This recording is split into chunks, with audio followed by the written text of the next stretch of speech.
Welcome to Lantern Planet, adding a spoonful of warmth to your space. More often than not, someday is a polite no. The Invitation by Algernon Blackwood. They bumped into one another by the swinging doors of the little Soho restaurant, and, recoiling sharply, each made a half-hearted pretense of lifting his hat. It was French manners, of course, inside. Then, discovering that they were English and not strangers, they exclaimed, "Sorry," and laughed. "Hello! It's Smith!" cried the man with the breezy manner. "And when did you get back?" It sounded as though Smith and you were different persons. "I haven't seen you for months." They shook hands cordially. Only last Saturday on the Rolitania, Answered the man with the pince-nez. They were acquaintances of some standing. Neither was aware of anything in the other he disliked. More positive cause for friendship there was none.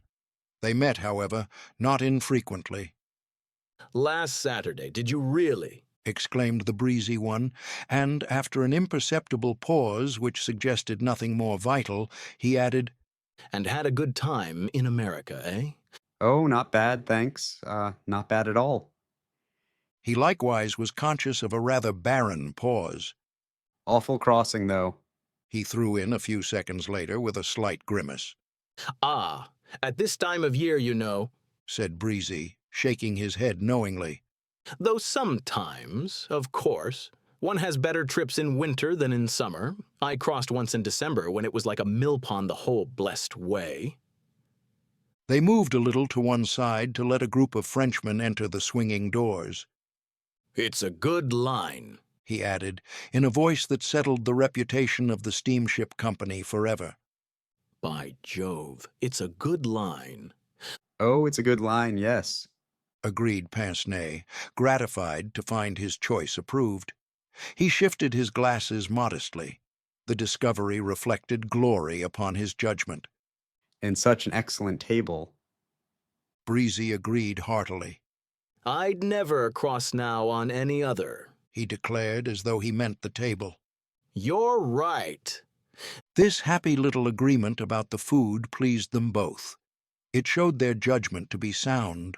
Also, it established a ground of common interest, a link, something that gave point to their little chat and made it seem worthwhile to have stopped and spoken.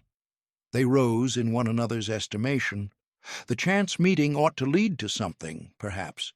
Yet neither found the expected inspiration, for neither au fond had anything to say to the other beyond passing the time of day. Well, Said pince-nez, lingeringly but very pleasantly, making a movement towards the doors. I suppose I must be going in. You've had lunch, of course. "Thanks. Yes, I have." Breezy replied with a certain air of disappointment, as though the question had been an invitation. He moved a few steps backwards down the pavement. "But now you're back," he added more cheerfully. "we must try and see something of one another." By all means, do let's. Said pince-nez. His manner somehow suggested that he too expected an invitation, perhaps. He hesitated a moment, as though about to add something, but in the end said nothing. "We must lunch together one day," observed Breezy, with his jolly smile. He glanced up at the restaurant. By all means, let's. Agreed the other again, with one foot on the steps. Any day you like, next week perhaps, you let me know. He nodded cordially, and half-turned to enter. "Let me see, where are you staying?" called Breezy by way of afterthought. Oh, I'm at the X on, mentioning an obscure hostel in the WC district. "Of course. Yes, I remember. That's where you stopped before, isn't it? Up in Bloomsbury somewhere." Rooms ain't up to much, but the cooking's quite decent. "Good. Then we'll lunch one day soon. What sort of time, by the by, suits you?"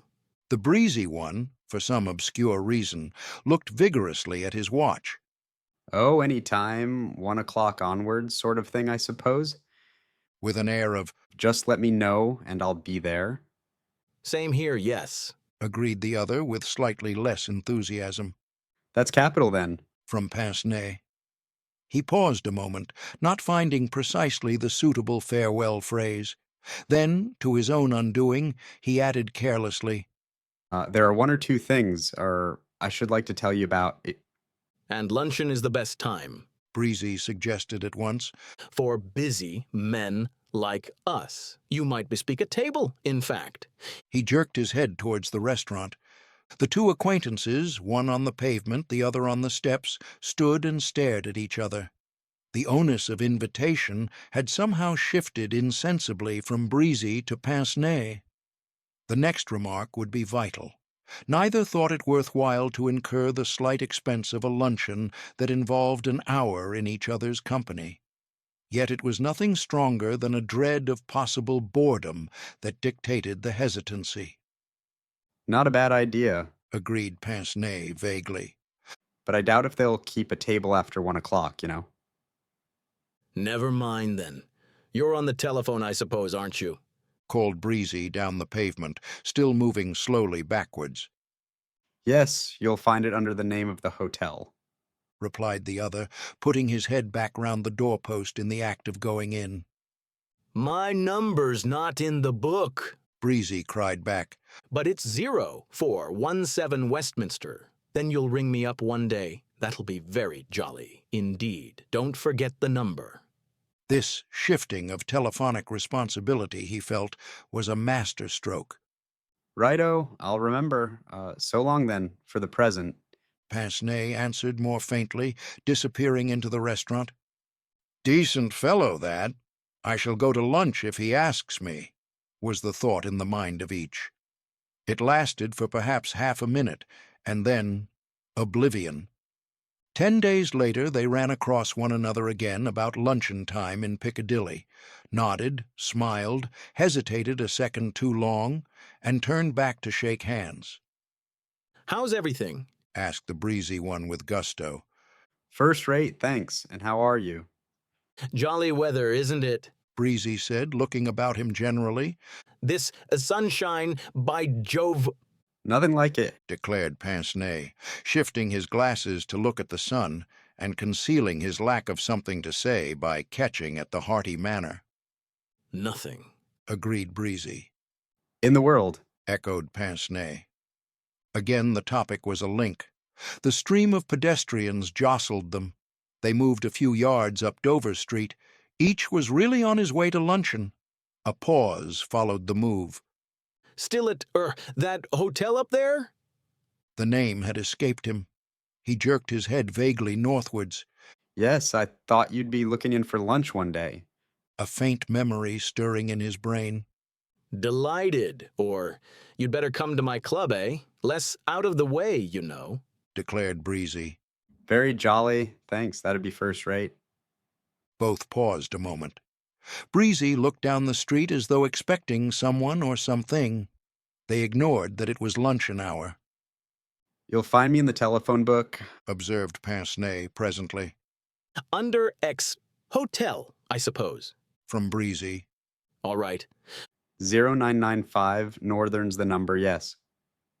And mine, Said Breezy, is 0417 Westminster, or the club. with an air of imparting valuable private information. Is 0866 Mayfair. Any day you like, don't forget. Rather not, somewhere about 1 o'clock, eh? Yes, or 1:30. And off they went again, each to his solitary luncheon. A fortnight passed, and once more they came together, this time in an ABC shop. Hello, there's Smith. Thought Breezy. By Jove, I'll ask him to lunch with me. Why, there's that chap again. Thought Pince-Nez. I'll invite him, I think. They sat down at the same table. But this is capital, exclaimed both. You must lunch with me, of course. And they laughed pleasantly. They talked of food and weather. They compared Soho with ABC. Each offered light excuses for being found in the latter. I was in a hurry today, and looked in by the merest chance for a cup of coffee. Observed Breezy, ordering quite a lot of things at once, absent-mindedly, as it were. I like the butter here so awfully. Mentioned Pince-Nez later. It's quite the best in London, and the freshest, I always think. As this was not the luncheon, they felt that only commonplace things were in order. The special things they had to discuss must wait, of course. The waitress got their paper checks muddled somehow. I've put a Alf penny of yours on Is. She explained cryptically to pince nez. Oh, Laughed Breezy. that's nothing. This gentleman is lunching with me anyhow. You'll have to make it all right when you get outside then. Said the girl gravely. They laughed over her reply. At the pay desk, both made vigorous search for money. Pince nez, being nimbler, produced a florin first. This is my lunch, of course. I ask you, remember? He said. Breezy demurred with a good grace. You can be host another time if you insist.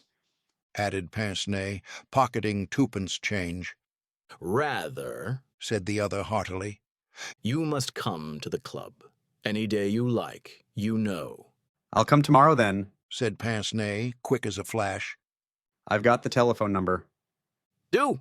Cried Breezy, very, very heartily indeed. I shall be delighted. 1 o'clock, remember. Thank you for listening. This was The Invitation. How often do we delay connection by saying, someday?